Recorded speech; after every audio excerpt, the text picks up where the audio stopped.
In the last class, we have learned about up to the different variants of hemoglobin. Today, we start with the other respiratory pigments other than hemoglobin. The hemoglobin കൂടാതെ ഉള്ള other different types respiratory pigments ഏതൊക്കെയാണ് ഇനി നമ്മൾ ഇന്ന് നോക്കുന്നത്.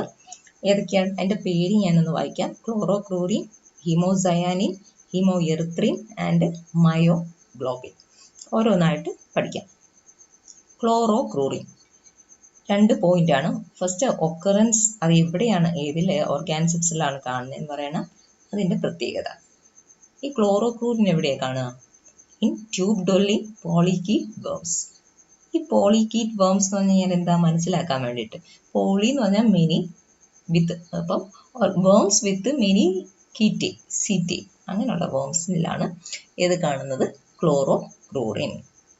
വേമിൻ്റെ ഒരെണ്ണത്തിൻ്റെ ഒരു picture കാണിക്കാം. കണ്ടോ, കുറേ കീറ്റകൾ ഉള്ള വേമാണ്. ഇങ്ങനെയുള്ള വേംസിലാണ് ഏത് കാണുന്നത്? ക്ലോറോക്ലോറിൻ. ഇനി ഇതിൻ്റെ പ്രത്യേകത എന്താണ്? അപ്പം this pigment also is a conjugated protein. Conjugated protein means protein with protein part and non protein part. അപ്പം ഇതും കോൺജുഗേറ്റഡ് പ്രോട്ടീൻ ആണ്. അതേപോലെ similar to haemoglobin, here also the metal is iron. സെൻട്രലിൽ അയൺ തന്നെയാണ് ഇതിനകത്തെ മെറ്റൽ എന്ന് പറയുന്നത്. പിന്നെ അടുത്തൊരു പെക്യുലാരിറ്റി എന്ന് പറഞ്ഞു കഴിഞ്ഞാൽ ഓക്സിജനേറ്റഡ് ഫോമിലും ഡീ ഓക്സിജനേറ്റഡ് ഫോമിലും ഇതിൻ്റെ കളർ എന്തായിരിക്കും? ഗ്രീൻ. അതുകൊണ്ടാണ് ക്ലോറോ എന്ന് പറയുന്ന പേര്. അപ്പോൾ ക്ലോറോക്ലോറിൻ, ക്ലോറോ എന്ന് പറയുമ്പോഴേ നമുക്ക് ആ ഗ്രീൻ കളർ എന്നുള്ളത് ഓർമ്മ വരണം. കാരണം ഇത് ഓക്സിജനേറ്റഡ് ഫോമിലും ഡീ ഓക്സിജനേറ്റഡ് ഫോമിലും ഗ്രീൻ കളർ. ഇനി എന്താ ഈ oxygenated form, deoxygenated form?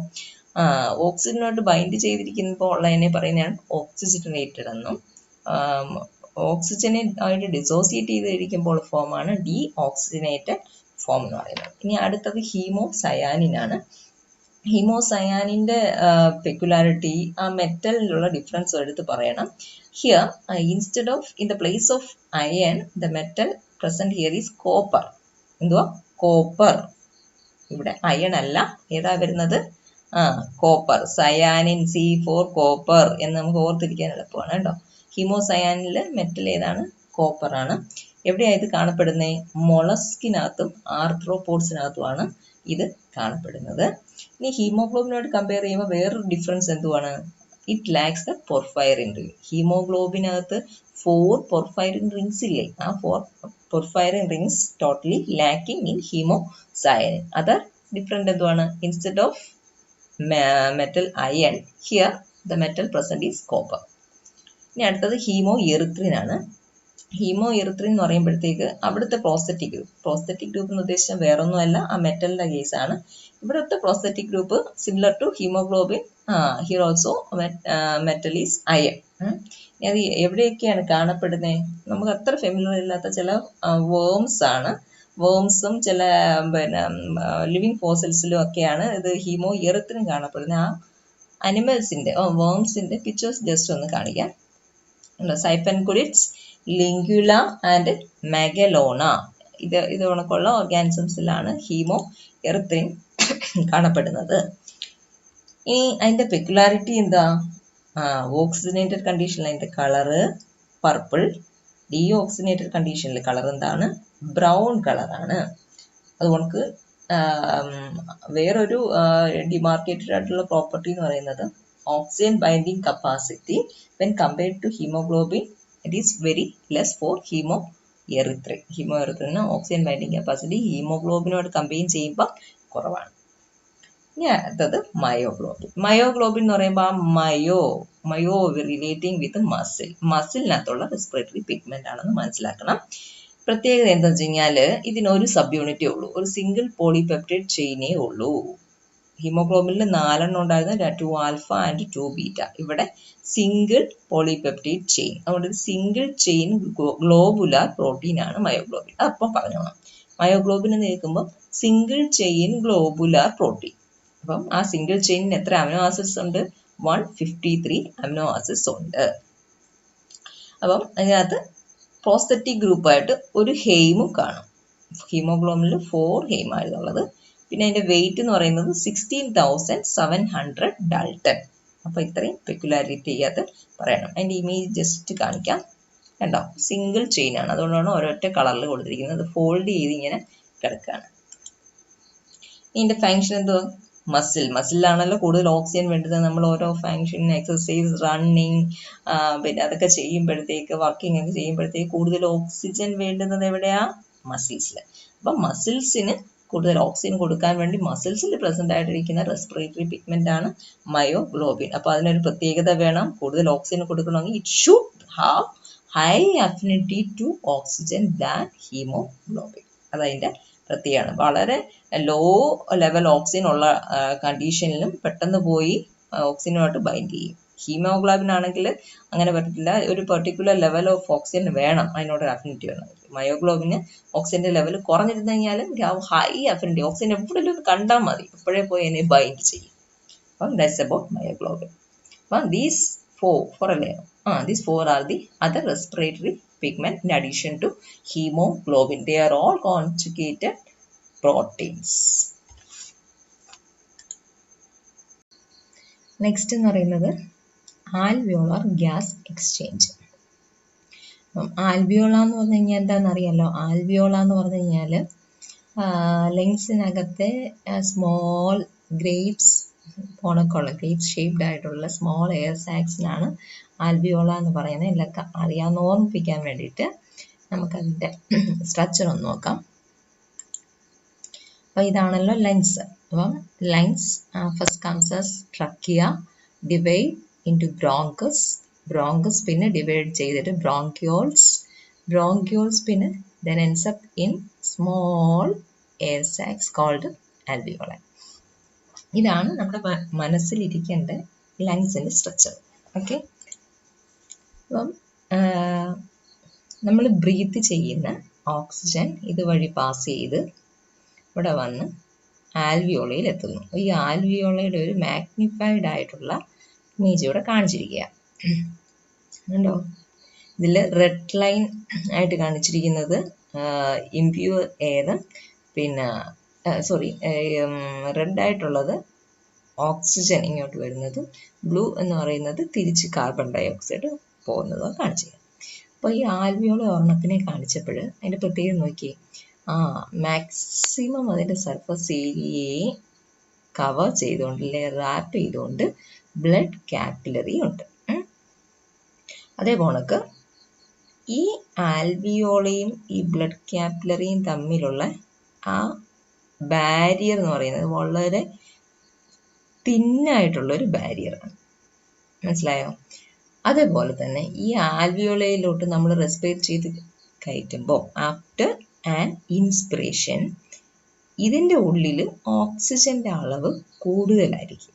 ഓക്സിജൻ്റെ അളവ് കൂടുതൽ എന്ന് പറയുമ്പോൾ partial pressure of oxygen inside the alveoli is high. കണ്ടോ? അപ്പം particularly the pressure exerted by the oxygen in the wall of alveoli, അതല്ലേ പാർഷ്യൽ പ്രഷർ ഓഫ് ഓക്സിജൻ എന്ന് പറയുന്നത്. അപ്പം ആൽവിയോളയ്ക്കകത്ത് ഓക്സിജൻ്റെ പാർഷ്യൽ പ്രഷർ ഹൈ ആണ്. എന്നാൽ ഇൻ ദ ബ്ലഡ് വെസൽസ് ഓക്സിജൻ്റെ പാർഷ്യൽ പ്രഷർ, അതായത് ഓക്സിജൻ്റെ അളവ് കുറവാണ്. കാരണം ഇത് നമ്മുടെ ബോഡി ടിഷ്യൂസിൽ നിന്ന് ക്യാരി ചെയ്തുകൊണ്ട് വരുന്ന ബ്ലഡാണ്. അപ്പം ഇതിൽ കാർബൺ ഡൈ ഓക്സൈഡ് ആയിരിക്കും കൂടുതൽ, ഓക്സിജൻ കുറവുമായിരിക്കും. അപ്പോൾ ആൽവിയോള കേസ് എന്നോട് പറയാം, ആൽവിയോളയിൽ ഓക്സിജൻ കൂടുതലും കാർബൺ ഡൈ ഓക്സൈഡ് കുറവും. ഇവിടെ കാർബൺ ഡൈ ഓക്സൈഡ് കൂടുതലും ഓക്സിജൻ കുറവും. അപ്പോൾ എന്താവും? ഡിഫ്യൂഷൻ നടക്കും. ഡിഫ്യൂഷൻ നടന്നിട്ട് കാർബൺ ഡൈ ഓക്സൈഡ് ഇങ്ങോട്ട് കയറും, ഓക്സിജൻ ബ്ലഡ് കാപ്പിലറിയിലേക്ക് ഡിഫ്യൂസ് ചെയ്യപ്പെടും.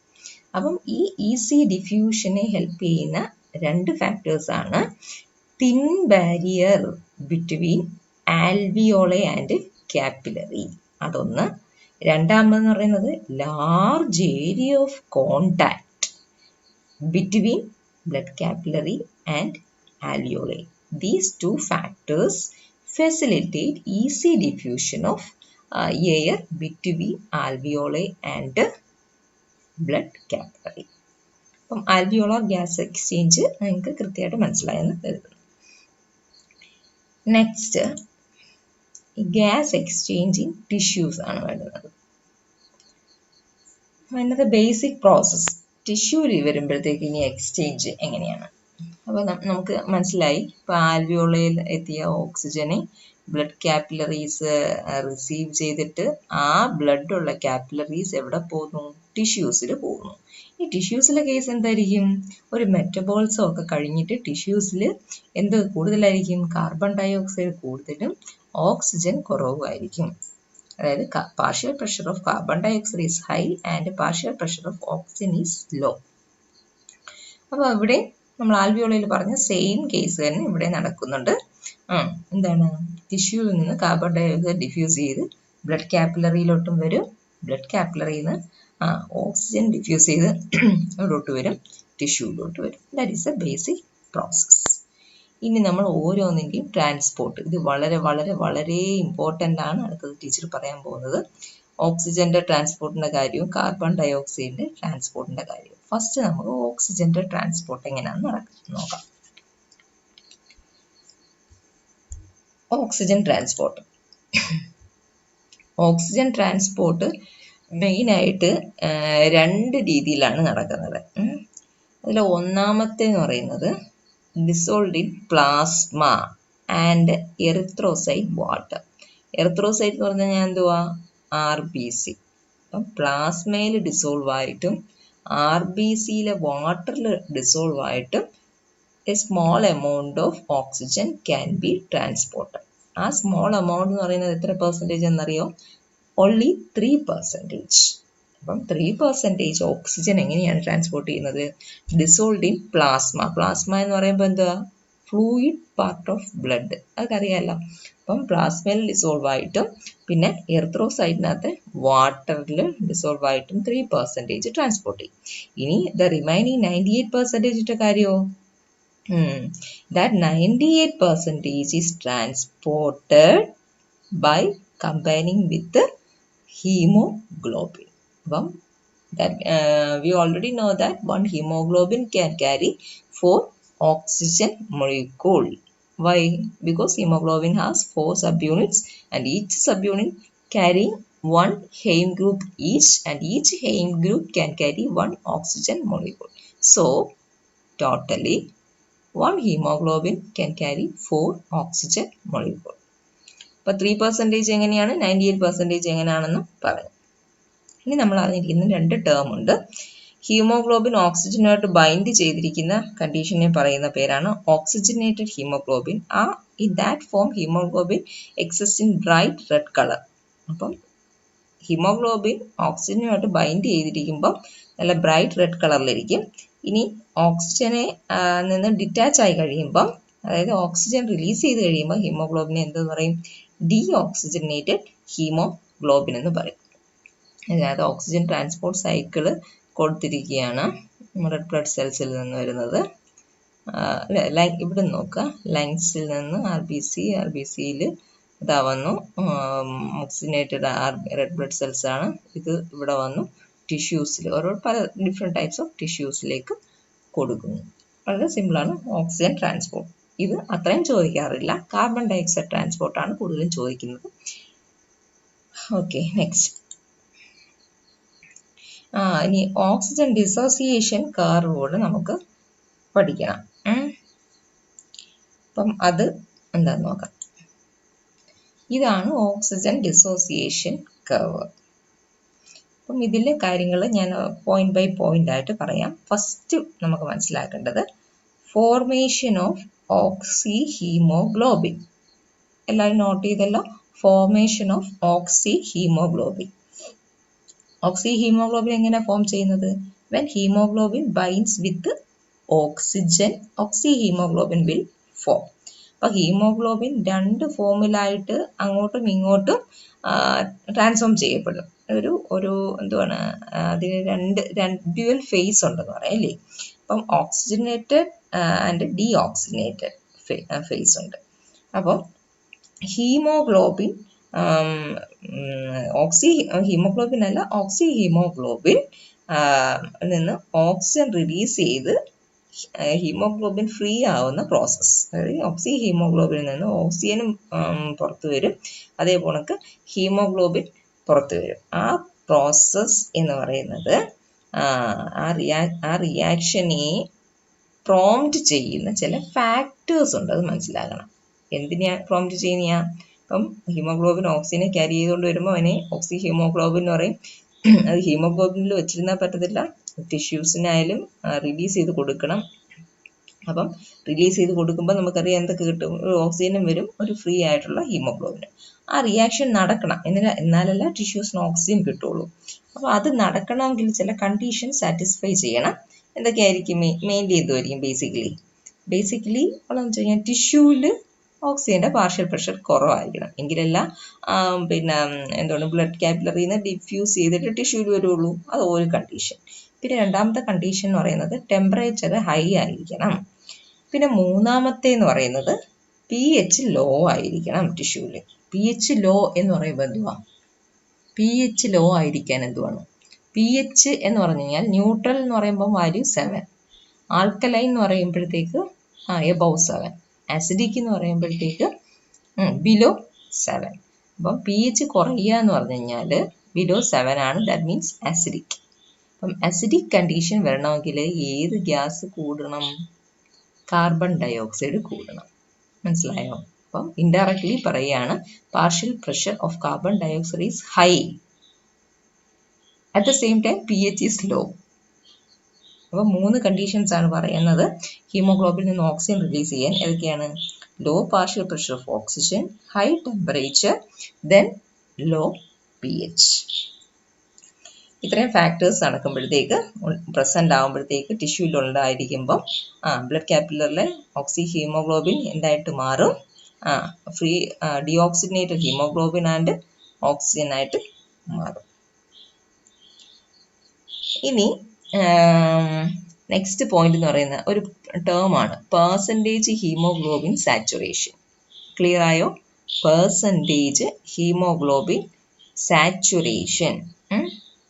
എന്താ അത്? ഈ പെർസെൻറ്റേജ് ഹീമോഗ്ലോബിൻ സാച്ചുറേഷൻ എന്ന് പറഞ്ഞാൽ നമ്മളൊരു ഗിവൺ എമൗണ്ട് ഓഫ് ബ്ലഡ് എടുക്കുകയാണ്, non amount of blood sample എടുക്കുമ്പോൾ അതിനകത്തെ ഹീമോഗ്ലോബിനെ നോക്കുമ്പോൾ എത്ര പെർസെൻറ്റേജ് ഹീമോഗ്ലോബിൻ ഓക്സിജനുമായിട്ട് ബൈൻഡ് ചെയ്തിട്ടുണ്ട്, ആ പെർസെൻറ്റേജിനെ ഗ്രാഫിക്കലായിട്ട് എക്സ്പ്രസ് ചെയ്യുന്നതിനെയാണ് പെർസെൻറ്റേജ് ഹീമോഗ്ലോബിൻ സാച്ചുറേഷൻ. കിട്ടിയോ? നമ്മളിപ്പോൾ ടെസ്റ്റ് ചെയ്യാനൊക്കെ ബ്ലഡ് കൊടുക്കുന്നില്ലേ, അപ്പോൾ ബ്ലഡ് സാമ്പിൾ, ആ ബ്ലഡ് സാമ്പിളിൽ എടുത്ത് നോക്കുമ്പോഴത്തേക്ക് ഗിവൺ നോൺ എമൗണ്ടിൽ അതിൽ എത്ര പെർസെൻറ്റേജ് ഹീമോഗ്ലോബിൻ ഏത് ഫോമിൽ, ഓക്സി ഹീമോഗ്ലോബിൻ ഫോമിലുണ്ട് എന്നതിനെ ഗ്രാഫിക്കലായിട്ട് എക്സ്പ്രസ് ചെയ്യുന്നതിനെയാണ് പെർസെൻറ്റേജ് ഹീമോഗ്ലോബിൻ സാച്ചുറേഷൻ എന്ന് പറയുന്നത്. അപ്പം അത് if 50% is the percentage hemoglobin saturation, it means that in that particular amount of blood 50% of hemoglobin exists in the form of oxyhemoglobin. ആ കർവിൻ്റെ ഷേപ്പ് എന്തുമായിരിക്കും? Sigmoid curve. കണ്ടോ? ഈ ബ്ലൂ ലൈൻ ശ്രദ്ധിക്കുക, ഈ ബ്ലൂ ലൈൻ മാത്രം ശ്രദ്ധിക്കുക. അപ്പം ഓക്സിജൻ്റെ പെർസെൻറ്റേജ് സാച്ചുറേഷൻ്റെ കർവാണ് അത്. എന്ന് പറയുന്നത് സിഗ്മോയിഡ് ആയിരിക്കും. എന്താണ് സംഭവം എന്ന് പിടികിട്ടിയല്ലോ. ഇനി നമുക്ക് ഓക്സിജൻ ഡിസോസിയേഷൻ കർവിലോട്ട് വരാം. ഓക്സിജൻ ഡിസോസിയേഷൻ കർവ് എന്ന് പറയുമ്പോഴത്തേക്ക് സെയിം ഇത് തന്നെയാണ്. ഓക്സിജൻ ഡിസോസിയേഷൻ കർവ് എന്ന് പറയുന്നത് 90% ഓഫ് ഹീമോഗ്ലോബിനും ഹീമോഗ്ലോബിനും ഓക്സിജനുമായിട്ട് ബൈൻഡ് ചെയ്യും. എപ്പോഴാണെന്ന് അറിയാമോ? ഈ ഓക്സിജൻ്റെ പാർഷ്യൽ പ്രഷർ ഒരു 60 എത്തുമ്പോൾ വരെ ഉണ്ടാവും. അതായത് ഓക്സിജൻ്റെ അളവ് 60% നിൽക്കുമ്പോഴാണ് മാക്സിമം എമൗണ്ട് ഹീമോഗ്ലോബിൻ എന്തുമായിട്ട് ബൈൻഡ് ചെയ്യുന്നത്? ഓക്സിജനായിട്ട് ബൈൻഡ് ചെയ്തിട്ട് ഓക്സി ഹീമോഗ്ലോബിൻ ആകുന്നത്. ഈ 60 കഴിഞ്ഞിട്ട് value beyond 60 for partial pressure of oxygen എത്തിക്കഴിഞ്ഞ് കഴിഞ്ഞാൽ പിന്നെ എന്ത് സംഭവിക്കുക? പിന്നെ ആ ഹീമോഗ്ലോബിൻ ഓക്സിജനായിട്ട് ബൈൻഡ് ചെയ്യുന്നതിൻ്റെ ആ ട്രെൻഡ്, ആ ഒരു ബിഹേവിയർ കുറഞ്ഞു വരും. മനസ്സിലായി? നമുക്ക് തന്നെ അറിയാലോ, നമ്മൾ ഫുഡ് കഴിച്ചിട്ട് വിശന്നിരുന്ന് കഴിക്കുമ്പോൾ ഭയങ്കരമായിട്ട് കഴിച്ച് വയറ് നിറഞ്ഞു കഴിയുമ്പോഴത്തേക്ക് പിന്നെ ഫുഡ് അവിടെ ഇരുന്ന് കഴിഞ്ഞാലും കൂടുതൽ ഫുഡ് ഇരുന്ന് കഴിഞ്ഞാലും നമ്മൾ കഴിക്കുമോ? ഇല്ല. ആ ഒരു സാച്ചുറേഷൻ ലെവൽ ഉണ്ടാവും. അപ്പോൾ ആ സാച്ചുറേഷൻ ലെവൽ എത്ര? 60 പാർഷ്യൽ പ്രഷർ ഓഫ് ഓക്സിജൻ 60ൽ നിൽക്കുമ്പോൾ മാക്സിമം സാച്ചുറേഷൻ ആണ് ഹീമോഗ്ലോബിൻ എന്തുമായിട്ട് ഓക്സിജൻ. അത് കഴിയുമ്പോഴത്തേക്ക് സാച്ചുറേഷൻ ലെവൽ കുറയും. ഇനി അടുത്ത ഒരു കാര്യം പറയാൻ പോവാണ്, ബോർ ഇഫക്റ്റ്. അത് വളരെ ഇമ്പോർട്ടൻ്റ് ആണ്. ബോർ ഇഫക്റ്റ് എന്ന് പറയുന്നത് അതെന്തുവാന്ന് നോക്കുക. ഈ ബോർ ഇഫക്റ്റ് നമ്മൾ പറയുന്നത് എപ്പോഴും ആസിഡിറ്റിയെ ബേസ് ചെയ്തുകൊണ്ടാണ് പറയുന്നത്. അപ്പം ഞാൻ നേരത്തെ പറഞ്ഞായിരുന്നല്ലോ, ഓക്സി ഹീമോഗ്ലോബിൻ pH വാല്യൂ കുറയുമ്പം, അതായത് കാർബൺ ഡൈ ഓക്സൈഡ് കൂടിയിരിക്കുമ്പോഴാണ് ഓക്സി ഹീമോഗ്ലോബിൻ ഡിസോസിയേറ്റ് ചെയ്തിട്ട് ഓക്സിജൻ ആൻഡ് ഡി ഓക്സിജനേറ്റഡ് ഹീമോഗ്ലോബിനായിട്ട് മാറുന്നതാണ്. മനസ്സിലായല്ലോ? ആസിഡിറ്റി ആയിട്ടിരിക്കുമ്പം, അതായത് കാർബൺ ഡൈ ഓക്സൈഡ് കൂടിയിരിക്കുമ്പോൾ ഓക്സി ഹീമോഗ്ലോബിൻ ഡിസോസിയേറ്റ് ചെയ്തിട്ട് ഓക്സിജനും ഡി ഓക്സിജനേറ്റഡ് ഹീമോഗ്ലോബിനുമായിട്ട് മാറും. അപ്പം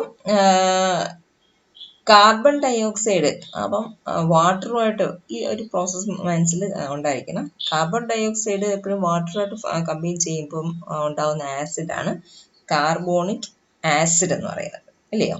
അപ്പം ഈ കാർബൺ ഡൈ ഓക്സൈഡ് കൂടിയിരിക്കുമ്പം ആസിഡിറ്റി കൂടുമെന്ന് ഞാൻ പറഞ്ഞു. അപ്പം ഈ കാർബൺ ഡൈ ഓക്സൈഡ് കൂടുതൽ ഉള്ള കണ്ടീഷനിൽ ഹീമോഗ്ലോബിന് ഓക്സിജനോടുള്ള അഫിനിറ്റിയെക്കാട്ടിൽ കൂടുതൽ കാർബൺ ഡൈ ഓക്സൈഡിനോടാണ് അഫിനിറ്റി കൂടുതൽ. മനസ്സിലായി? ആ ഒരു പോയിന്റ് മനസ്സിലിരിക്കണം. അപ്പം ബോർ ഇഫക്റ്റ് പറയുമ്പോൾ ഒരു കാര്യം പിടിയിട്ടിരിക്കുക, അസിഡിറ്റിയുടെ കാര്യം നമ്മൾ പറഞ്ഞിരിക്കണം. എന്താണ് അസിഡിറ്റിക്കുള്ള ഇമ്പോർട്ടൻസ്? അസിഡിക് കണ്ടീഷൻ വരുമ്പോഴത്തേക്ക് ഹീമോഗ്ലോബിന് കൂടുതൽ ഇഷ്ടം ആരോടാണ്? കാർബൺ ഡൈ ഓക്സൈഡിനോടാണ്. അപ്പോൾ ഓക്സിജനെ പിടിച്ചുകൊണ്ടാണ് വരുമ്പോഴാണ് അസിഡിക് കണ്ടീഷൻ, അതായത് കാർബൺ ഡൈ ഓക്സൈഡ് കൂടിയിരിക്കുന്നത്. നമുക്ക് അന്നേരം ഫ്രണ്ട്സുമായിട്ട് വരുമ്പോൾ കൂടുതൽ ഇഷ്ടമുള്ള ആളെ കാണുമ്പോഴത്തേക്ക് അവരുടെ അടുത്തോട്ട് പോകും. അതേ പോകുന്നത്. അപ്പോൾ ഹീമോഗ്ലോബിൻ പെട്ടെന്ന് ഓക്സിജനെ അങ്ങ് വിട്ടിട്ട് ആരുടെ അടുത്തോട്ട് പോകും? കാർബൺ ഡൈ ഓക്സൈഡിനെ പോയി ബൈൻഡ് ചെയ്യും. അതാണ് നമുക്ക് വേണ്ടുന്നത്. ടിഷ്യൂവിലെത്തുമ്പോൾ ഓക്സിജൻ കൊടുക്കുകയും വേണം, കാർബൺ ഡൈ ഓക്സൈഡിനെ പിടിക്കുകയും വേണം. അപ്പോൾ അവിടുത്തെ മെയിൻ ഹെൽപ്പ് ചെയ്യുന്ന ഫാക്ടർ എന്ന് പറയുന്നത് അസിഡിറ്റിയാണ്. ഇനി നമുക്ക് ബോർ ഇഫക്റ്റിലോട്ട് വരാം. ബോർ ഇഫക്റ്റ് ഇതിനകത്ത് ഈ ബ്ലൂ ലൈനാണ് നോർമൽ കണ്ടീഷൻ. ഇതിനിപ്പുറത്തും കണ്ട ഒരു ഗ്രീൻ ലൈനും ഉണ്ട്, ഒരു റെഡ് ലൈനും കാണുന്നുണ്ട്. കണ്ടോ? ഇതിനകത്ത് ഈ ഗ്രീൻ ലൈൻ എന്ന് പറയുമ്പോഴത്തേക്ക് അതെന്തോ പറയുന്നതെന്ന് അറിയാമോ? In the presence of high carbon dioxide concentration, affinity of oxygen to bind hemoglobin is less.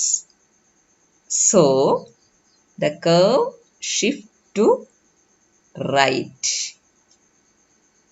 ഇതാണ് ഏത്? കാർബൺ ഡൈ ഓക്സൈഡ് കൂടി നിൽക്കുമ്പോഴുള്ള കണ്ടീഷൻ. റെഡ് ലൈൻ കണ്ട? അതെപ്പോഴാണ്? കാർബൺ ഡൈ ഓക്സൈഡ് കൂടുമ്പോൾ ആസിഡിക് കണ്ടീഷനാണ്.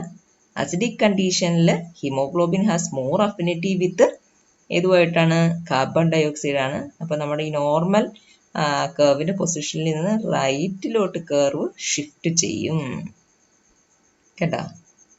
അപ്പോൾ ഇനി അതിൻ്റെ അടുത്ത കണ്ടീഷൻ ഓർത്ത് നോക്ക്. കാർബൺ ഡൈ ഓക്സൈഡ് കുറഞ്ഞിരിക്കുകയാണ്. അപ്പോൾ അഫിനിറ്റി ഏതുമായിട്ടായിരിക്കും? ഓക്സിജൻ. അപ്പോൾ കർവ് എങ്ങോട്ട് ഷിഫ്റ്റ് ചെയ്യും? ലെഫ്റ്റ് സൈഡിലോട്ട് ഷിഫ്റ്റ് ചെയ്യും. ഈ ഷിഫ്റ്റിങ്ങിനെയാണ് ബോർ ഇഫക്റ്റ് എന്ന് പറയുന്നത്.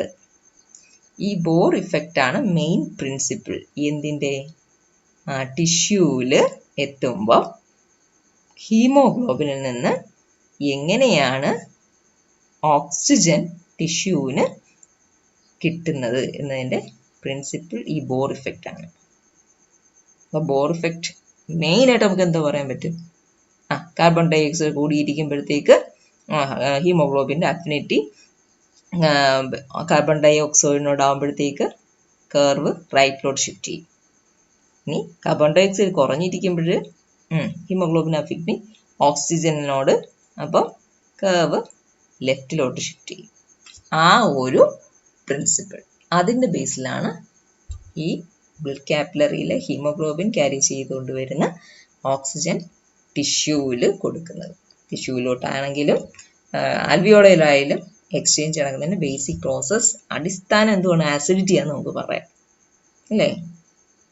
പിടികിട്ടിയോ? ഇമ്പോർട്ടൻ്റ് ആണ്. ബോർ ഇഫക്റ്റ് എന്താ? ബോർ ഇഫക്റ്റ് ആണെന്ന് പറയുമ്പോൾ ആ ഷിഫ്റ്റിംഗ്, നിങ്ങൾ എഴുതുന്ന ആൻസറിൽ ആ ഷിഫ്റ്റിംഗ് വരണം. Towards right, towards left from normal curve. Main factor acidity. Bohr effect ചോദിക്കും, അത് എഴുതിയിട്ട് ഈ ഗ്രാഫ് നിങ്ങൾ മസ്റ്റായിട്ട് വരയ്ക്കണം. ഈ ഗ്രാഫ് ഇത് ഈ നടുക്കലത്തെ ബ്ലൂ ലൈൻ മാത്രമായിട്ട് വരയ്ക്കുന്നത് നമ്മുടെ എന്താണ് ഓക്സിജൻ ഡിസോസിയേഷൻ കർവിൻ്റെയാണ്. ഈ ഗ്രീൻ ലൈനും റെഡ് ലൈനും ഈ ഫാക്ടേഴ്സും എല്ലാം ചേർത്ത് വരയ്ക്കുന്നതാണ് ബോർ ഇഫക്റ്റിൻ്റെ ഗ്രാഫ്. ഓക്കെ, ഇനി നമ്മൾ നമ്മുടെ പ്രധാനപ്പെട്ട പാർട്ടായിട്ടുള്ള കാർബൺ ഡയോക്സൈഡ് ട്രാൻസ്പോർട്ടിനകത്തോട്ട് വരികയാണ്. കാർബൺ ഡയോക്സൈഡ് ട്രാൻസ്പോർട്ട് പറയുമ്പം അതിൻ്റെ മെയിൻ പ്രിൻസിപ്പിൾ എന്താണെന്ന് പറയാം. ഇപ്പം റെസ്റ്റിംഗ് കണ്ടീഷനിലിരിക്കുന്ന റെസ്റ്റിംഗ് കണ്ടീഷനിലിരിക്കുന്ന ഒരാളുടെ ബോഡിയിൽ എത്ര കാർബൺ ഡയോക്സൈഡ് ഉണ്ടെന്നറിയാമോ? ഒരു മിനിറ്റിൽ 200 ml കാർബൺ ഡയോക്സൈഡ് ഫോം ചെയ്യുന്നുണ്ട്. എത്രയാണ്? 200 ml കാർബൺ ഡയോക്സൈഡ് റെസ്റ്റ് നമ്മൾ ഒരു ആക്ടിവിറ്റി ഒന്നും ചെയ്യാതിരിക്കുന്ന ഒരാളുടെ ബോഡിയിൽ ഉണ്ടാവുന്നുണ്ട്. അപ്പം ഈ ഉണ്ടാവുന്ന കാർബൺ ഡയോക്സൈഡ് ആണ് ഇതിലോട്ട് പോകേണ്ടത്, ഡിഫ്യൂസ് ചെയ്തിട്ട് ബ്ലഡ് കാപ്പിലറിയിലോട്ട്. എന്തിനു വേണ്ടിയിട്ടാണ് കൊടുക്കുന്നത്? ബ്ലഡ് കാപ്പിലറി എന്നാണല്ലോ. ഈ blood capillary finally empties into up to alveoli. There the transported carbon dioxide can be given to the alveoli for exhalation. അതെങ്കിൽ ഇൻസ്പിറേഷനും എക്സ്പിറേഷന് വേണ്ടിയിട്ട് കൊടുക്കാൻ പറ്റും. ഇനി നമ്മളതിൻ്റെ മെയിൻ പാത്വേസ്, ആ പാത്വേസ് ആണ് മെയിനായിട്ട് നിങ്ങൾ കാർബൺ ഡയോക്സൈഡ് ട്രാൻസ്പോർട്ട് പറയുമ്പം എഴുതേണ്ടത്. കൃത്യമായിട്ട് എഴുതണം, പറയുന്നത് ശ്രദ്ധിച്ച് കേൾക്കുക. ഓക്കെ,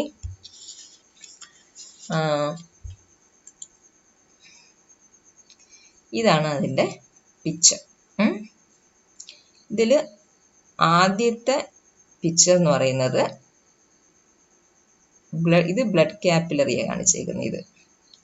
ഇത് ടിഷ്യൂ സെൽസ് ആണ്. ഈ പിക്ചർ എന്ന് പറയുന്നത് ടിഷ്യൂവിൽ നിന്ന് കാർബൺ ഡയോക്സൈഡ് എടുക്കുന്നതിൻ്റെയും ബ്ലഡ് കാപ്പിലറിയിൽ നിന്ന് ഓക്സിജൻ കൊടുക്കുന്നതിൻ്റെയും ആയിട്ടുള്ള പിക്ചറാണ് ഈ പിക്ചർ. നമുക്ക് ആ പാത്വേസ് എടുക്കുക. 3 പാത്വേസ് ആണ് മെയിൻ ആയിട്ടുള്ളത്. ഓക്സിജൻ്റെ എത്ര ഉണ്ടായിരുന്നു? 2. ഏതൊക്കെയായിരുന്നു? പ്ലാസ്മയിൽ അല്ലെങ്കിൽ RBCയിലെ വാട്ടറിൽ ഡിസോൾവ് ചെയ്തിട്ട് ഹീമോഗ്ലോബിനുമായിട്ട് ബൈൻഡ് ചെയ്തു. കാർബൺ ഡയോക്സൈഡ് വരുമ്പോൾ 3 പാത്വേസ് ആണുള്ളത്. ഇനി അത് ഏതൊക്കെ പാത്വേസ് ആണെന്ന് നമുക്ക് നോക്കാം. ഉണ്ടോ? 10% ഓഫ് കാർബൺ ഡയോക്സൈഡ് എങ്ങനെയാണ് ട്രാൻസ്പോർട്ട് ചെയ്യുന്നത്? ഓക്സിജന്റെ കേസ് പറഞ്ഞത് പോണക്ക് പ്ലാസ്മയിലും RBCയിലും ഡിസോൾവ് ചെയ്തു. പ്ലാസ്മയിലും RBCയിലെ വാട്ടറിലും ഡിസോൾവ് ചെയ്തിട്ട് എത്ര ട്രാൻസ്പോർട്ട് ചെയ്യും? 10% ട്രാൻസ്പോർട്ട് ചെയ്യും. ഇനി ഒരു 30% എങ്ങനെയാണ് ട്രാൻസ്പോർട്ട് ചെയ്യുക? 30% carbon dioxide combine with haemoglobin to form, ഇനി പറയാൻ പോകുന്ന വാക്ക് ശ്രദ്ധിക്കുക, കാർബമിനോ ഹീമോഗ്ലോബിൻ. 30% എങ്ങനെ ട്രാൻസ്പോർട്ട് ചെയ്യും? Combine with haemoglobin to form carbamino haemoglobin. ഇവിടെ ശ്രദ്ധിക്കുക, കാർബമിനോ, ആ ടേം ശ്രദ്ധിക്കുക. കാർബമിനോ ഹീമോഗ്ലോബിൻ ആയിട്ട് ഫോം ചെയ്യും. ഇനി 60%ന്റെ കാര്യമാണ് മെയിൻ പാത്വേ എന്ന് പറയുന്നത്. 60% ഇതെങ്ങനെയാണ് ട്രാൻസ്പോർട്ട് ചെയ്യപ്പെടുന്നത്? ഈ 60% ടിഷ്യൂവിൽ നിന്ന് കാർബൺ ഡയോക്സൈഡ് നമ്മളെ ബ്ലഡ് കാപ്പിലറിക്കുള്ളിൽ വരും. ഇതാ വന്നു കഴിഞ്ഞാൽ ഉടനെ അത് വാട്ടറുമായിട്ട് കമ്പൈൻ ചെയ്ത് എന്തോ ഫോം ചെയ്യുന്നത് വളരെ ഫാസ്റ്റ് റിയാക്ഷൻ ആണ്. വാട്ടറുമായിട്ട് കമ്പൈൻ ചെയ്തിട്ട് കാർബോണിക് ആസിഡ് ഫോം ചെയ്യും. This reaction is very fast and catalyzed by the enzyme carbonic anhydrase. ഏത് എൻസൈമാണ് കാറ്റലൈസ് ചെയ്യുന്നത്? Carbonic anhydrase. ഇനി ഈ കാർബോണിക് ആസിഡ് ആയിട്ട് ഒത്തിരി നേരം ഇരുന്നാൽ പറ്റുമോ? അസിഡിക് ആവും, ബ്ലഡിന്റെ pH മാറിപ്പോവും. അപ്പം അത് കോമ്പൻസേറ്റ് ചെയ്യാൻ വേണ്ടതിന് അയണൈസേഷൻ സംഭവിച്ചിട്ട് എന്തൊക്കെയായിട്ട് ഫോം ചെയ്യും? ബൈകാർബണേറ്റ് അയൺ ആൻഡ് H+ ആയിട്ട് മാറും. അപ്പം നമുക്കറിയാം ഓരോ മെംബ്രെയിനും ഓരോ പൊട്ടൻഷ്യലുണ്ട്. അകത്ത് ഒരു സെൽ എടുത്തു കഴിഞ്ഞാൽ അകത്ത് എപ്പോഴും നെഗറ്റീവ് ചാർജ് കൂടുതലും പുറത്ത് പോസിറ്റീവ് ചാർജ് കൂടുതലും. അതാണ് ആ കണ്ടീഷനാണ് മെയിൻറ്റെയിൻ ചെയ്യേണ്ടത്. അപ്പം അത് മെയിൻറ്റെയിൻ ചെയ്ത് പോയില്ലെങ്കിൽ pH-നെയൊക്കെ ബാധിക്കും. ഓക്കെ, pH-ൻ്റെ കുറേ കാര്യങ്ങൾ അതിലോട്ട് ഇപ്പോൾ പോകുന്നില്ല. അപ്പോൾ ഇത്രയും മാത്രം വായിക്കുക. അപ്പോൾ pH എപ്പോഴും നമുക്ക് മെയിൻറ്റെയിൻ ചെയ്ത് പോകണം. അപ്പം ഇങ്ങനെ ബൈകാർബണേറ്റ് ഇങ്ങനെ കൂടിക്കഴിഞ്ഞ് കഴിഞ്ഞാൽ പറ്റത്തില്ല, pH-നെ ബാധിക്കും. അപ്പം എന്ത് ചെയ്യും, കുറച്ച് ബൈകാർബണേറ്റ് ഇതിൽ ഡിഫ്യൂസ് ചെയ്ത് പുറത്ത് പോകും. അപ്പം കുറേ അങ്ങ് പോയി കഴിഞ്ഞാൽ ഒത്തിരി പോയാലും പ്രശ്നമാണ്. അപ്പം ഇവിടെ പോസിറ്റിവിറ്റി ഒരുപാട് അങ്ങ് കൂടും. മനസ്സിലായോ? പോസിറ്റിവിറ്റി കൂടാൻ പാടില്ല. കാരണം ഉള്ളിൽ നെഗറ്റീവ് ആയിട്ടാണ് ഇരിക്കേണ്ടത്. അപ്പോൾ എന്ത് ചെയ്യണം, കുറച്ച് അധികമായിട്ട് പുറത്തു പോയ ആ നെഗറ്റീവ് ചാർജിനെ കോമ്പൻസേറ്റ് ചെയ്യാൻ പുറത്തുനിന്ന് കുറച്ച് ക്ലോറിൻ അയോൺസ് ഉള്ളിലേക്ക് ഡിഫ്യൂസ് ചെയ്ത് കയറും. എക്സസ് ആയിട്ട് പോയതിനെ കോമ്പൻസേറ്റ് ചെയ്യാം. ആ പ്രോസസ്സിന് പറയുന്ന പേരാണ് ക്ലോറൈഡ് ഷിഫ്റ്റ്. അതും 2 മാർക്കിനും 1 മാർക്കിനും ഒക്കെ ചോദിക്കുന്ന ക്വസ്റ്റ്യൻ ആണ്. pH ബാലൻസ് ചെയ്യാൻ വേണ്ടിയിട്ട് to compensate the amount of excess bicarbonate ion that diffuse out, equal amount of chlorine is diffused towards the RBCs. That process is called chloride shift. അതവിടെ നിൽക്കട്ടെ. നമ്മൾ പറഞ്ഞു വന്ന എന്തൊക്കെയായിരുന്നു, കാർബൺ ഡൈ ഓക്സൈഡ് വാട്ടറുമായിട്ട് combine ചെയ്യും with help of enzyme carbonic anhydrase. എന്താ form ചെയ്യുന്നത്, കാർബോണിക് ആസിഡ് ഉടനെ തന്നെ അയണൈസേഷൻ സംഭവിച്ച് ബൈകാർബണേറ്റ് അയണും H+O. അതിൻ്റെ ഇവിടുത്തെ ഷിഫ്റ്റിൻ്റെ കാര്യം പറഞ്ഞു, അത് അങ്ങോട്ട് പോകണ്ട. പാത്വേ നമുക്ക് ഇങ്ങോട്ട് കണ്ടിന്യൂ ചെയ്യാം. ഇനി ഇതിനകത്ത് ആ H+ ഉണ്ടല്ലോ, ഈ H+ അയോണിനെ ആര് പിടിക്കുമെന്നറിയാമോ? ഹീമോഗ്ലോബിൻ. ഹീമോഗ്ലോബിൻ്റെ കാര്യം നമ്മൾ ഓർക്കണം. ഈ ടിഷ്യൂലോട്ട് വരുന്ന കണ്ടീഷനിൽ ഹീമോഗ്ലോബിൻ ഏത് ഫോമിലായിരിക്കും, ഓക്സിജനെയും പിടിച്ചുകൊണ്ടായിരിക്കും വരുന്നത്. അതായത് ഓക്സി ഹീമോഗ്ലോബിൻ എന്ന് പറയുന്ന ഫോമിലായിരിക്കും വരുന്നത്. വന്നപ്പോഴാണ് ഇവിടെ ടിഷ്യൂവിൽ കാർബൺ ഡൈ ഓക്സൈഡ് കൂടുതൽ. അപ്പോൾ പെട്ടെന്ന് നമ്മൾ പഠിച്ചു വെച്ചിട്ടുണ്ട്, കാർബൺ ഡൈ ഓക്സൈഡ് കൂടുതലായിട്ട് കണ്ടാൽ ഉടനെ ഈ ഓക്സിജനെ വിട്ടിട്ട് കാർബൺ ഡൈ ഓക്സൈഡിനെ പോയി ബൈൻഡ് ചെയ്യും. അപ്പം അങ്ങനെ ഓക്സിജനെ വിട്ട് കഴിഞ്ഞിട്ട് ഫ്രീ ആയി എന്നിട്ട് കാർബൺ ഡൈ ഓക്സൈഡിനെ ബൈൻഡ് ചെയ്യാൻ റെഡി ആയിട്ടിരിക്കുന്ന ഹീമോഗ്ലോബിൻ. ആ ഹീമോഗ്ലോബിൻ, അതായത് ഫ്രീ ഹീമോഗ്ലോബിനുമായിട്ട് ആദ്യം ആര് ബൈൻഡ് ചെയ്യും, H+ പോയി ബൈൻഡ് ചെയ്യും. ബൈൻഡ് ചെയ്തിട്ട് ഇരിക്കുന്ന ആസിഡിന്റെ പേരാണ് ഹീമോഗ്ലോബിനിക് ആസിഡ്. പേര് മറന്നുപോലെ, ഹീമോഗ്ലോബിനിക് ആസിഡ്. പിടിയിട്ടല്ലോ. അപ്പം ഇവിടെ കാർബൺ ഡൈ ഓക്സൈഡ് ട്രാൻസ്പോർട്ടിൽ 60% എങ്ങനെയാണ്, കാർബോണിക് ആസിഡിന്റെ ഫോമിലാണ്. അങ്ങനെ കാർബൺ ഡൈ ഓക്സൈഡ് ശ്രദ്ധിച്ച് നിങ്ങൾ മനസ്സിലാക്കാനാണ് ഞാൻ റിപ്പീറ്റ് ചെയ്ത് പറയുന്നത്. കാർബൺ ഡൈ ഓക്സൈഡ് വാട്ടറുമായിട്ട് കമ്പൈൻ ചെയ്ത് കാർബോണിക് ആസിഡ് ആവും. അയണൈസേഷൻ സംഭവിച്ചിട്ട് ബൈകാർബണേറ്റ് അയണും H+. ആ H+ ഡീഓക്സിനേറ്റഡ് ഹീമോഗ്ലോബിനുമായിട്ട് കമ്പൈൻ ചെയ്തിട്ട് എന്തായിട്ട് മാറും, ഹീമോഗ്ലോബിനിക് ആസിഡ്. അപ്പം ഇവിടെ ഇരിക്കുന്ന RBCയുടെ ഇപ്പോഴത്തെ ഒരു കണ്ടീഷൻ എന്ന് പറഞ്ഞാൽ ഇതിനകത്ത് ഇപ്പോൾ എന്തൊക്കെയുണ്ട്, ഓക്സിജനെ കൊടുത്തു കഴിഞ്ഞ് ഹീമോഗ്ലോബിനിക് ആസിഡായിട്ടും ഇരിപ്പുണ്ട്. പിന്നെ ആരിരിപ്പുണ്ട് ഇതിനകത്ത്, ബൈകാർബണേറ്റ് അയണും കുറച്ച് ഇരിപ്പുണ്ട്. ഇങ്ങനെ ബ്ലഡിന് തിരിച്ച് എങ്ങോട്ട് ഒഴുകും, ലങ്സിലോട്ട് വരും. ഇത് ലങ്സിലെ കണ്ടീഷനാണ്. ലങ്സിൽ വരുമ്പോഴത്തേക്ക് ഇത് ആൽവിയോളയാണ്. ഇത് ടിഷ്യൂവിൽ നിന്ന് ക്യാരി ചെയ്തുകൊണ്ട് വരുന്ന ബ്ലഡ് കാപ്പിലറിയിലെ RBC. ആരൊക്കെ ഇരിപ്പുണ്ട്, ബൈകാർബണേറ്റും ഇരിപ്പുണ്ട്, ഹീമോഗ്ലോബിനിക് ആസിഡും ഇരിപ്പുണ്ട്. കണ്ടോ, ഇതാണ് ഹീമോഗ്ലോബിനിക് ആസിഡ്. ഇത് കണ്ടോ നിങ്ങൾ. അപ്പോൾ ആൽവിയോളയിൽ വരുമ്പോഴത്തേക്ക് ഓക്സിജന്റെ പാർഷ്യൽ പ്രഷർ കൂടുതൽ. ഓക്സിജനെ അങ്ങ് ഒത്തിരി കണ്ടപ്പോഴത്തേക്ക് ഹീമോഗ്ലോബിനിക് ആസിഡ് H+നെയും കളഞ്ഞിട്ട് ആരുമായിട്ട് ബൈൻഡ് ചെയ്യും, ഓക്സിജനുമായിട്ട് ബൈൻഡ് ചെയ്യുമ്പം ഓക്സി ഹീമോഗ്ലോബിനായിട്ട് മാറും. അതിൻ്റെ കൂടെ ആരെ റിലീസ് ചെയ്ത് കൊടുക്കും, H+നെ അങ്ങ് റിലീസ് ചെയ്യും. അപ്പോൾ H+ റിലീസ് ചെയ്തപ്പോഴത്തേക്ക് അത് ഒറ്റയ്ക്കായിപ്പോയി. അത് ഓടിപ്പോയി ആരുമായിട്ട് ബൈൻഡ് ചെയ്യും, ബൈകാർബണേറ്റ് അയണുമായിട്ട് ബൈൻഡ് ചെയ്യും. അപ്പോൾ എന്തോ ഉണ്ടാവും, കാർബോണിക് ആസിഡ് ഫോം ചെയ്യും. കാർബോണിക് ആസിഡ് അത് ഇവിടുത്തെ ഈ റിയാക്ഷൻ റിവേഴ്സിബിൾ ആണ്. പെട്ടെന്ന് തന്നെ സ്പ്ലിറ്റ് ചെയ്ത് എന്തൊക്കെയായിട്ട് മാറും, കാർബൺ ഡൈ ഓക്സൈഡും വാട്ടറുമായിട്ട് മാറും. കാർബൺ ഡൈ ഓക്സൈഡിനെ അങ്ങ് ആൽവിയോളിയിലോട്ട് കൊടുക്കും. ആൽവിയോളിയിൽ നിന്ന് എക്സ്പിറേഷൻ വഴി കാർബൺ ഡൈ ഓക്സൈഡ് പുറത്തു. This is the pathway of carbon dioxide transport. വളരെ വളരെ വളരെ ഇമ്പോർട്ടൻറ്റ്. ഞാൻ വളരെ ക്ലിയർ ആയിട്ട് പറഞ്ഞിട്ടുണ്ട്. നിങ്ങൾ ശ്രദ്ധിച്ചത് കേട്ട് മനസ്സിലാക്കണം. ഓക്കെ. ക്ലോറൈഡ് ഷിഫ്റ്റിൻ്റെ കാര്യം ഞാൻ പറഞ്ഞു. അത് 2 മാർക്കിൻ്റെ ക്വസ്റ്റ്യൻ ആയിട്ട് ചോദിക്കാറുണ്ടേ. ഓക്കെ.